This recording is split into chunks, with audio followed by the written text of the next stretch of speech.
I remember the first time I saw the headline. The night Keanu Reeves stole the spotlight at Tom Holland and Zendaya's wedding. I wasn't there, of course. It was one of those titles floating around the internet, half fantasy, half wishful thinking. But for some reason, that sentence stayed with me long after I put my phone down. It lingered in a quiet way, like a question behind the words. I found myself wondering, why are we so drawn to moments like that, where someone unexpected steals the spotlight? And why does that idea feel both exciting and a little uncomfortable? The story in the headline didn't matter. What mattered was the feeling it stirred, that strange, familiar tension between being seen and being overshadowed, between wanting the spotlight and wanting peace. It made me think about my own life, and about a very different kind of wedding night I once experienced. There were no celebrities, no cameras, no red carpets. Just a small hall, some overcooked food, and a version of me who still believed that other people's attention was the measure of his worth. I wasn't the one getting married.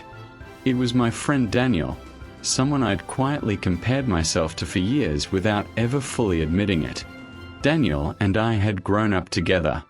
At school, he was the one teachers remembered, the one people invited to parties, the one who made everyone laugh without trying too hard.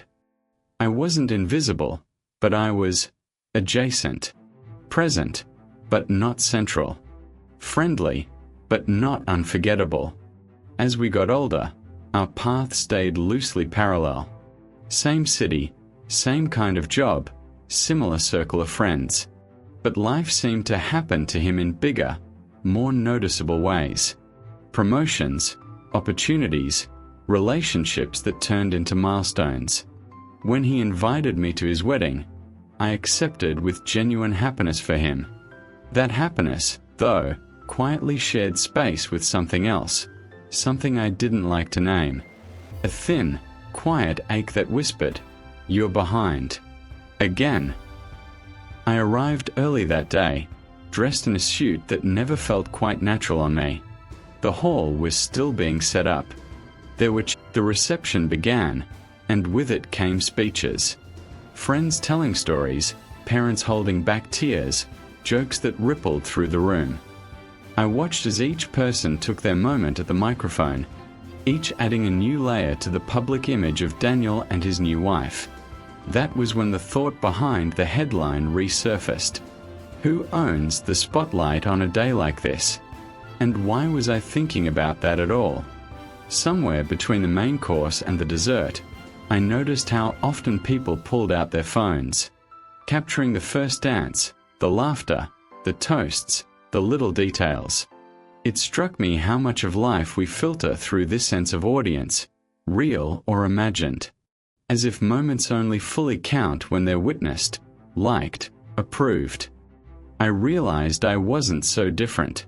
I'd spent years trying to craft a version of myself that would finally be worthy of that spotlight, achievements to talk about, stories to tell that would make people lean in and say, "Wow." And yet, sitting there, I felt strangely tired. Tired of comparing, tired of keeping score, tired of trying to build a life that sounded impressive more than one that felt honest. At one point in the evening, I stepped outside for some air. The sun had set, and the venue grounds were washed in that soft, in-between light that makes everything look a little gentler. I could still hear the muffled music from inside, but out there, it was calm. An older woman was standing by the small garden, a shawl around her shoulders. I recognized her as the bride's aunt from the family photos. She looked up as I approached, and we exchanged that polite half-smile reserved for strangers bound by a shared event. "Too loud in there?" she asked. "Just needed a breather," I said. "You too." She chuckled. These days, I enjoy watching more than participating. Weddings are good places to people watch. We stood there in comfortable silence for a moment, looking at the lights reflected in a small pond. "You know," she said eventually, Everyone thinks the bride and groom are the center of everything tonight. And in a way, they are. But not the way people assume. I turned slightly toward her, curious. What do you mean? She took a breath, choosing her words with care. When I got married, I spent the whole night worrying that someone else would steal the spotlight. That people weren't paying enough attention to us. I was counting laughs, counting compliments. I exhausted myself. What changed? I asked. I realized later, she said slowly, that the real gift of that day wasn't that everyone was looking at me. It was that all the people I cared about were in one place, living their own private lives, bringing with them their own histories, their own struggles, their own quiet joys. I was so busy guarding a spotlight that I forgot to be grateful for the light around me. She paused, and then added, Now, when I attend weddings, I don't look at who is being seen the most. I look at who is really present. They're not always the same people.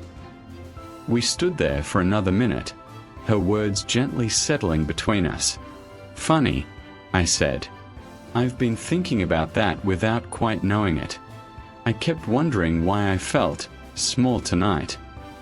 She nodded with a kind understanding. These events can do that. They put our lives next to other people's lives, like books on a shelf. But we forget each book has its own pages, written in its own time. She turned to go back inside, but before she did, she put a hand gently on my arm. Don't measure yourself by who seems to be in the spotlight, she said. The people who look like they're shining often carry more shadows than you think. Just live your page honestly. That's enough. When she left, I stayed outside a little longer. I thought again about that imaginary night in the headline, the fantasy of some incredible celebrity stealing the spotlight at someone else's wedding. It's the kind of story we like to imagine, something unexpected, thrilling, a break from the ordinary. A moment when the room's attention swings sharply from one place to another, as if that movement of eyes defines the value of what's happening. But standing there in the quiet, I began to understand something that felt almost embarrassingly simple. The spotlight is far less important than the experience of being truly there, in your own life, in your own feelings, in your own quiet truths. I went back inside with a slightly different perspective. The music was louder now, the dance floor crowded. Daniel was laughing with a group of friends. His bride was in the center of a circle, her friends cheering her on as she spun clumsily to the beat. For the first time that evening, I stopped watching as a critic of my own position in the room, and started watching as a witness to the fullness of other people's lives. I noticed small things I'd missed before. The way Daniel's father rested a hand on his son's shoulder when he thought no one was looking. The distant stare of someone at the back table, clearly lost in their own thoughts, swirling a drink but not really drinking. The quiet joy on the face of an older couple who danced not quite on rhythm, but completely in sync with each other. No cameras were pointed at them. No one will write headlines about those moments. But in those tiny details, I saw what the aunt had meant. The room wasn't just lit by chandeliers or stage lights.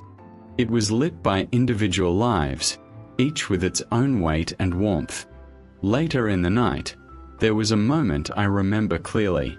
The DJ announced a special guest coming up to say a few words. For a brief second, everyone turned toward the door with that familiar curiosity, the kind that headlines love to stir. Who is it? A famous friend? Some surprise that will make this night more memorable? But the special guest was just Daniel's younger cousin, a quiet teenager with a nervous smile. He wasn't a celebrity. He didn't have a powerful story or a rehearsed speech. He simply walked up to the microphone, hand shaking slightly, and said a few halting sentences about how he'd always admired Daniel, how he'd watched him be kind when no one else noticed, how seeing him so happy gave him hope for his own future. There was nothing dramatic about it. but I watched the room soften as he spoke. His vulnerability created a different kind of light, one that didn't blind or compete, but gently illuminated the simple truth that we affect each other's lives in ways we barely recognize. In that moment, I realized that what we often call stealing the spotlight is really just our habit of looking for value where it's most visible, instead of where it's most real. We imagine someone like Keanu Reeves entering a room and shifting the focus entirely. And maybe in a literal sense, he would. Eyes would follow, conversations would pause. But the more important truth is that no one can actually enter your inner life and overshadow it unless you surrender it.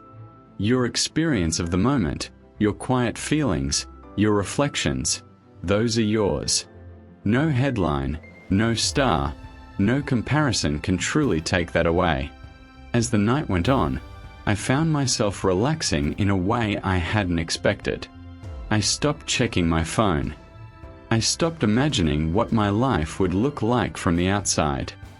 I even joined the dance floor for a while, not to be seen, but simply because the music felt good and my body wanted to move. At one point, Daniel and I ended up side by side near the bar. He looked exhausted and happy in that unique combination that big life events create. "Big day," I said, echoing the staff member's words from earlier. He laughed. "You have no idea.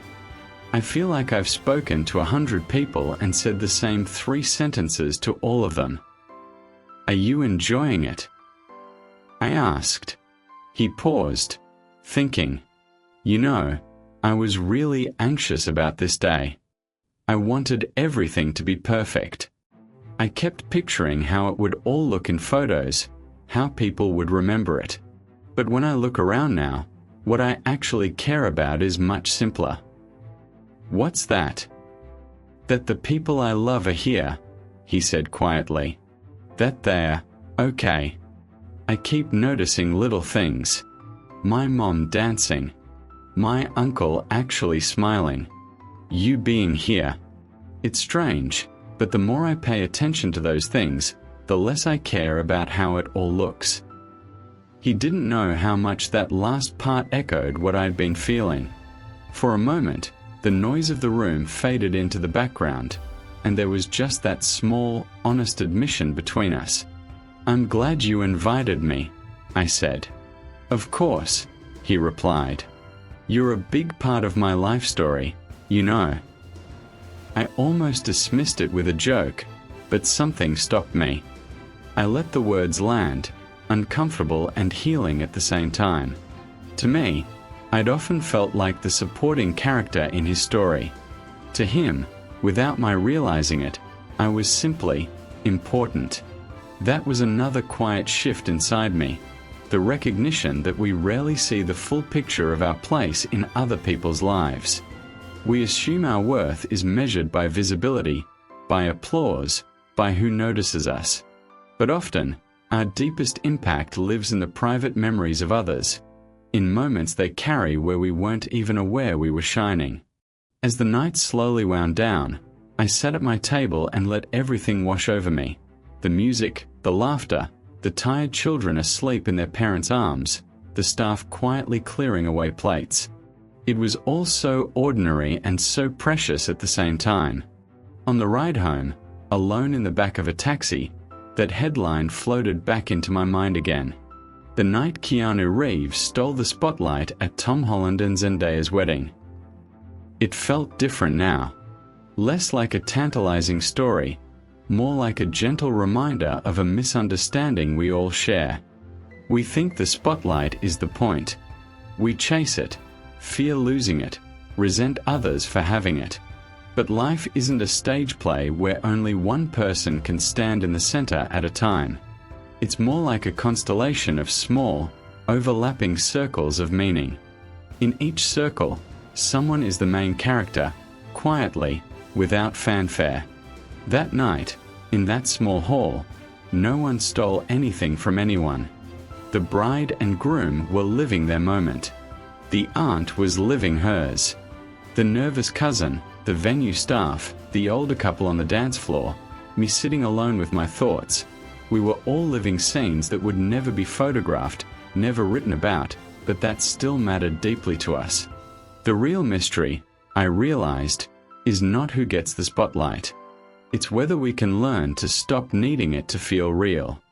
Fame, attention, admiration, they aren't wrong in themselves. They can be beautiful, even necessary in certain moments. But when they become our measure of worth, they quietly turn us away from the life actually unfolding within and around us. I began to see that the calm I was slowly touching that night came from a different source, from accepting that my life didn't need to compete with anyone else's, didn't need to be impressive to be meaningful, didn't need to be seen to be true. And in that acceptance, something softened. The weight of comparison loosened its grip. The question, am I enough, didn't vanish, but it lost some of its urgency.